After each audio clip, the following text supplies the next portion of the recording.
What's going on, guys? It's Greg here, aka NYPrepper. It is Wednesday, February 19th, 2025, and I have some breaking news to share with you guys. Right now it is 15:35 Eastern Time here in the United States, and we have some major breaking news coming in from Alaska. So yesterday, just hours after the U.S. and Russian delegations met in Saudi Arabia for the first time in several years, Russia sent nuclear bombers to the Alaskan Air Defense Identification Zone. And here you can see this press release from NORAD. Okay, date February 18th. NORAD detects and tracks Russian aircraft operating in the Alaskan Air Defense Identification Zone on February 18th, 2025. Okay, so literally hours after the U.S. sends a team of diplomats to Saudi Arabia to meet with Russian diplomats, what does Russia do? They send bombers, nuclear bombers, to the Alaskan Air Defense Identification Zone. Guys, this is complete disrespect to the U.S. and the Trump administration.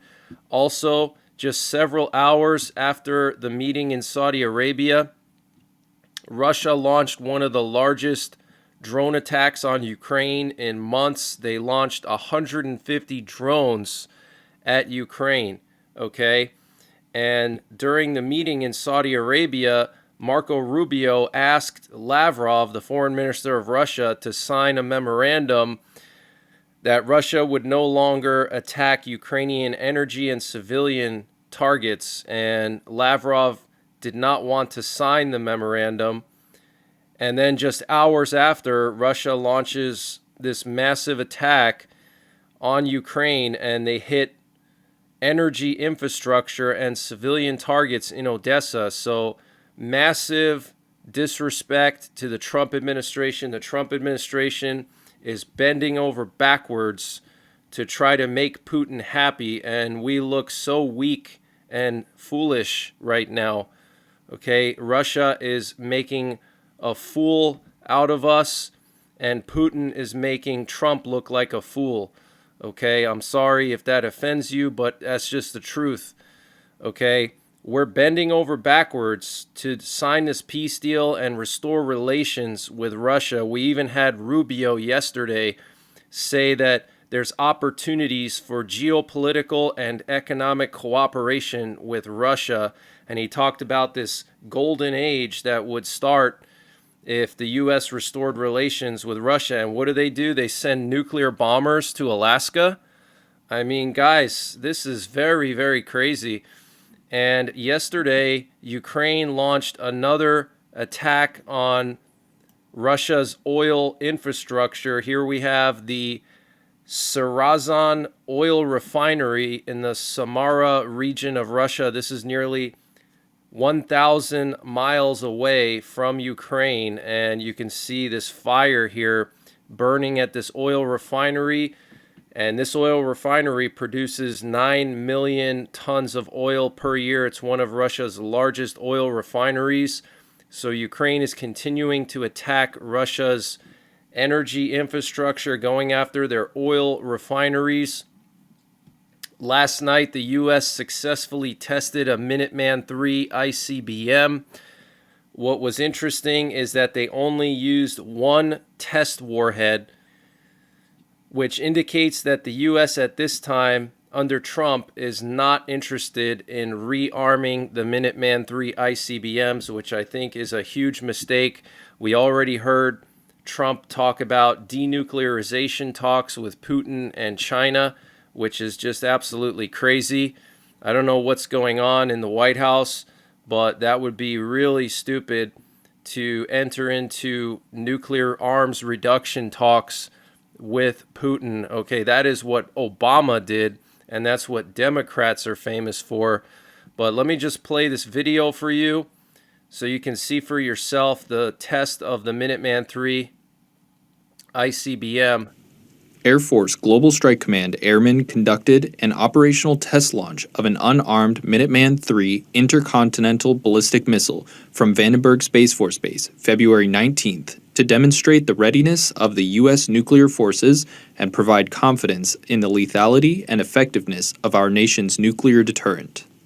Today's test launch used a randomly selected intercontinental ballistic missile pulled from F.E. Warren Air Force Base, Wyoming. The missile was transported more than 1,300 miles and reassembled at Vandenberg Space Force Base, California. The ICBM was equipped with a single telemetered Joint Test Assembly re-entry vehicle and traveled approximately 4,200 miles at a speed of more than 15,000 miles per hour to a test range near the Kwajalein Atoll in the Marshall Islands. The ICBM Test and Evaluation Program helps validate the reliability the nuclear umbrella our allies and partners rely on, eliminating the need to obtain their own nuclear weapons to counter potential adversaries. The 50-year-old Minuteman III is based in Colorado, Montana, Nebraska, North Dakota, and Wyoming, and will be replaced by the LGM-35A Sentinel. Reporting from Vandenberg Space Force Base. So there you have it, the U.S. testing a Minuteman III with just one warhead. They used to have 3 warheads each. We have 400 of them deployed and ready to launch at a moment's notice. And we used to have 3 warheads per missile, which is a total of 1,200 warheads. And because of Obama's START treaty, which Trump actually criticized Obama for, we reduced 2/3 of those warheads from 3 per missile down to just 1.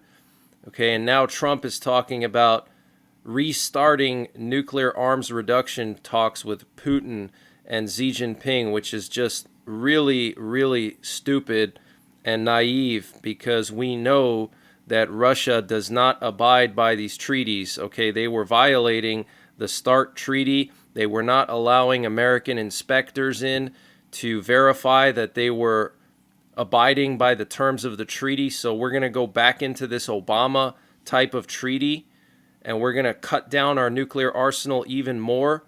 And Russia's going to secretly continue building theirs, and China's going to continue building theirs. You know what that's going to cause? That's going to cause us to get nuked, okay? Because then they're going to calculate, oh, the U.S. reduced their nuclear stockpiles. They reduced their deployed weapons, so maybe we have a chance now. Maybe we can launch a surprise attack, okay? So the answer is the opposite. Okay, when you're dealing with China and Russia, you have to increase your nuclear weapons to maintain peace. That's what Ronald Reagan did, okay, to maintain the balance and actually prevent a nuclear war. And right now we have U.S. nuclear forces on high alert for some reason. We have 3 Boeing E-6B Mercury nuclear war command and control planes up in the air, which is very, very unusual. We have one off the coast of Oregon. We have one over Mississippi. We have one over Illinois. That is a lot of E-6 Mercuries up in the air. So I'm going to be on high alert. I'm going to be monitoring the nuclear forces radio frequencies, and if anything happens, I will go live. Make sure you download my app. It's free in the Google Play Store. There's a link in the description below this video, but with my app, I can send out notifications directly to your phone. So if something crazy is going on, you'll get notified by the app. And like I said, it's free. Just go to the Google Play Store, or you can search NYPrepper, one word, NYPrepper emergency alerts in the Google Play Store. And we also had a presidential doomsday plane airborne this morning. And right now, half of Ukraine is under an air raid alert, including the Kiev region, the capital of Ukraine, which is very concerning because Keith Kellogg, the special representative to Ukraine appointed by Trump, is in Ukraine right now. And this update was sponsored by EMP Shield. Guys, EMP Shield has created a special discount just for you, the listeners of the NY Prepper channel. If you go to empshield.com and use the promo code NYPrepper, you can get 15% off your entire order. And why do you need an EMP shield? Well, this is a special device to protect your vehicle, your RV, your solar generators, your radios from an electromagnetic pulse, which could be caused by a solar flare or potentially a rogue country like North Korea detonating an electromagnetic pulse weapon over the United States that's mounted onto a satellite. So protect your vehicles, protect your RV, protect your radios, protect your generators with an EMP shield. Use my promo code NYPrepper to get 15% off. Installation is super simple. This is a veteran-owned business, 100% American-made, and the EMP shields have been tested by the military, okay? And free shipping is included to the entire continental United States. And the link and the promo code are in the description below this video. So another act of disrespect to the Trump administration and the U.S., while the special representative is in Ukraine, Russia is attacking Ukraine with drones and missiles. Okay, this is very, very concerning. They send bombers to Alaska. They launch drones at Ukraine after we asked them to stop attacking energy infrastructure.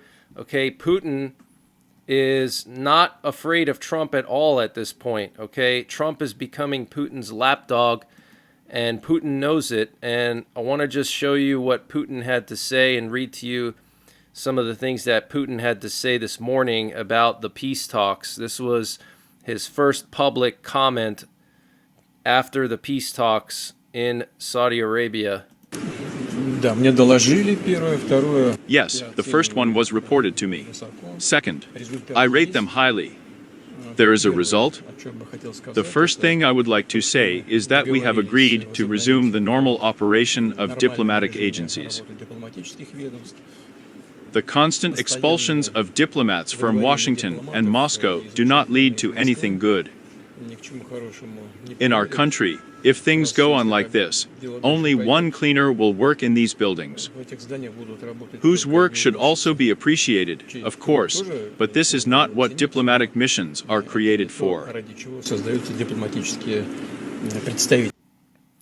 And the Kremlin said that Putin and Trump may meet before the end of the month, and that the Putin and Trump meeting will take some time to prepare.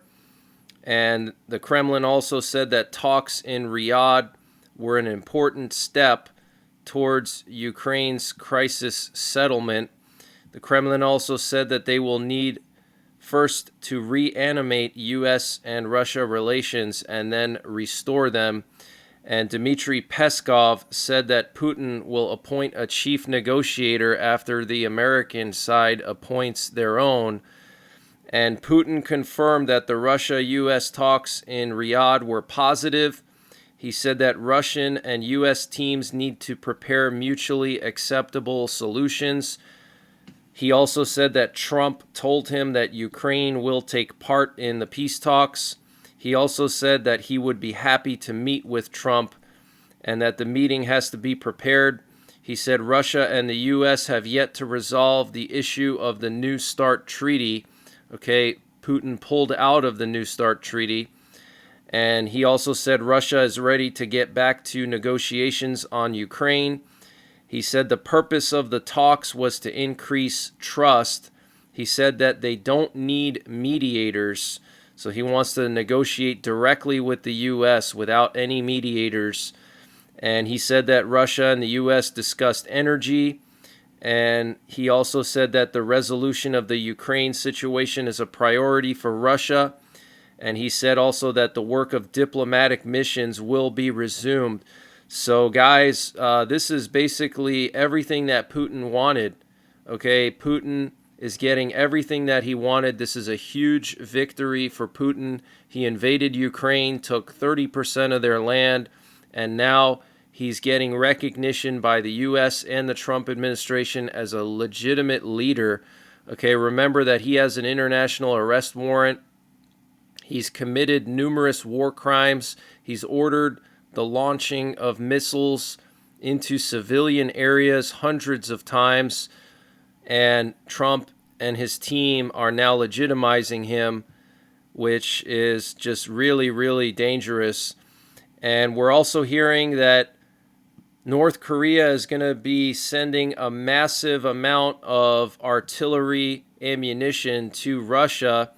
A new stage of arms deliveries from North Korea to Russia is expected by the end of March, the South Korean intelligence is saying.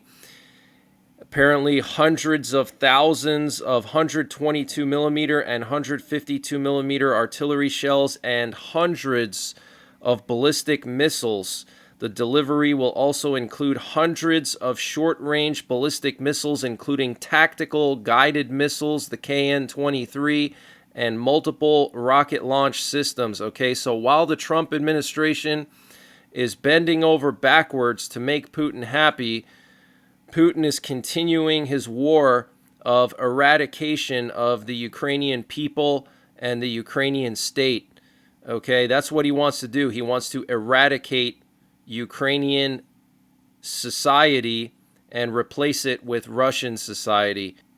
And he's going to get a delivery of hundreds of thousands of artillery shells, hundreds of ballistic missiles.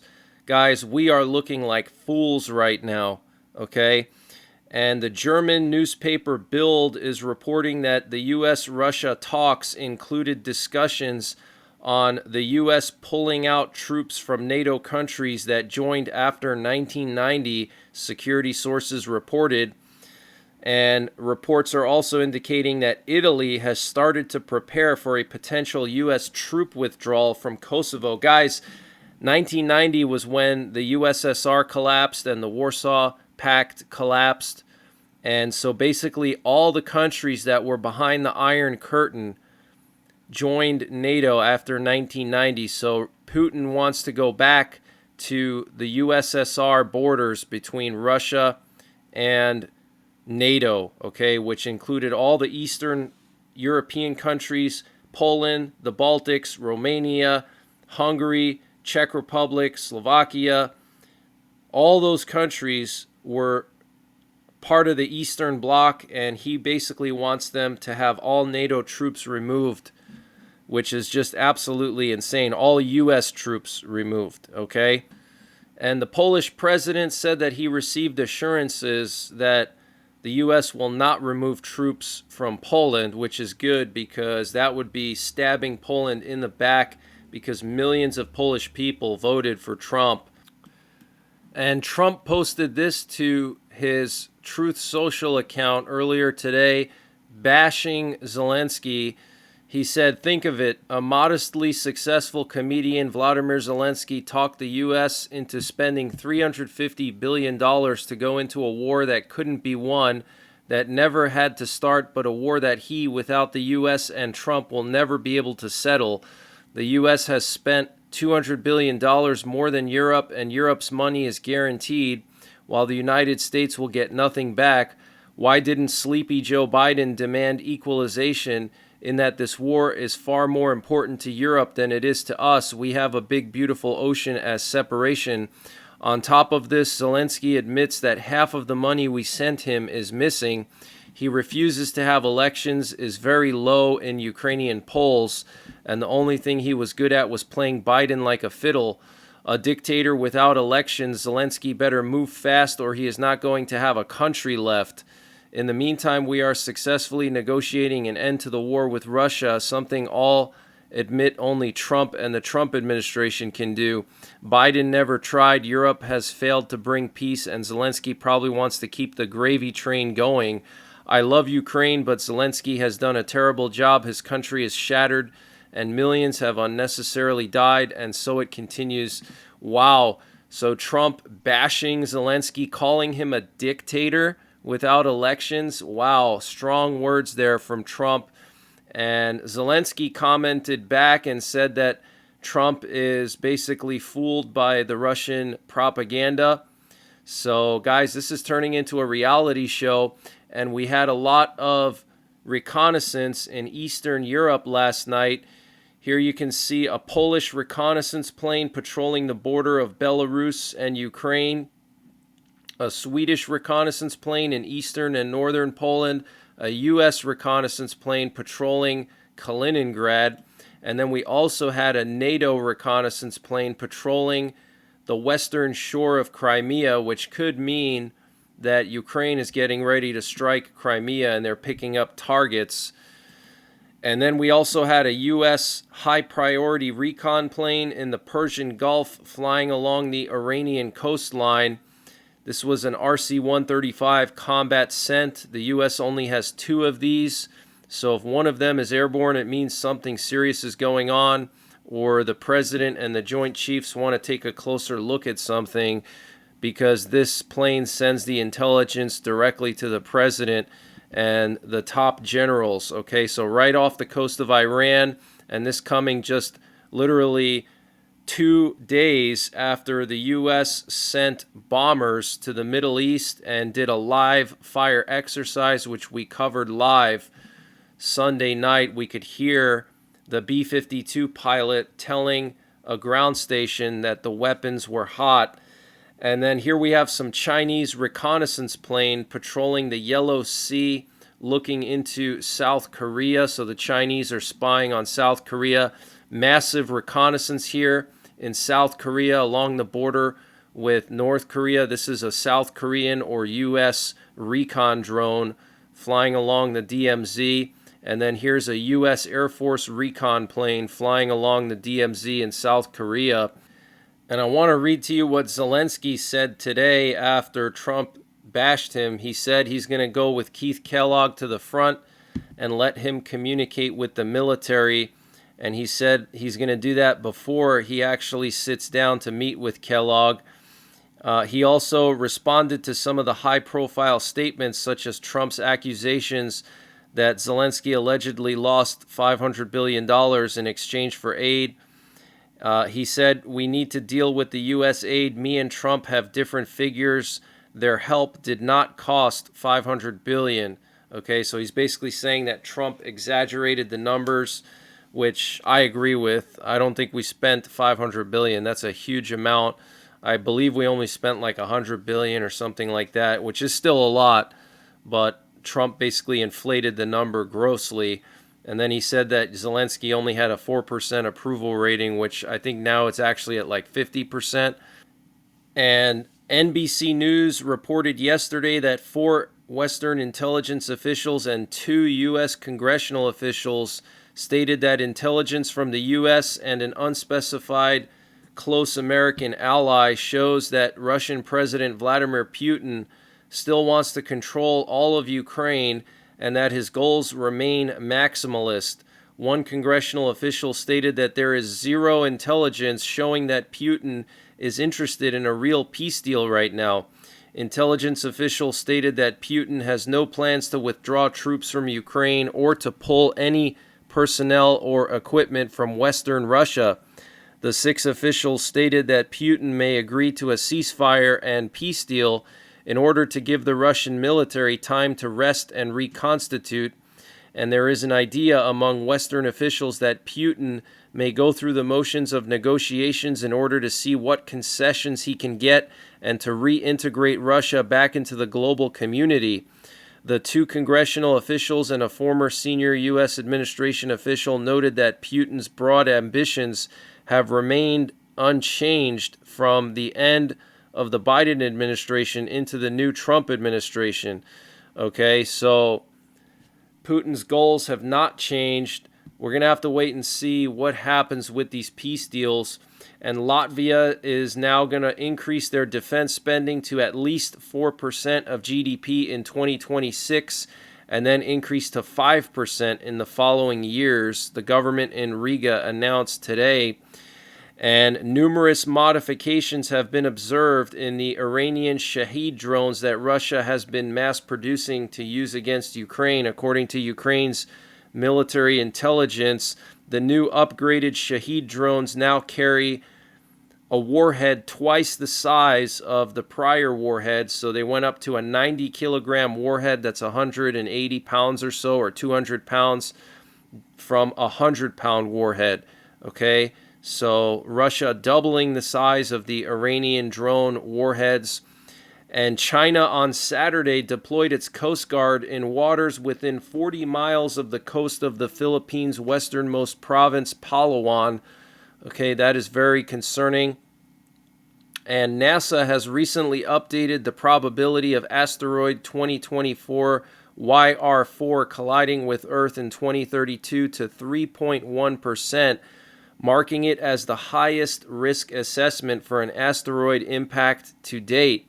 This asteroid, capable of causing significant destruction if it were to hit a city, has seen its risk increase from 2.6% just a day prior. So here you can see the risk corridor. It looks like mostly around the equator. Some of the large cities that could be hit would be like Bogota in Colombia, Lagos in Nigeria, Mumbai.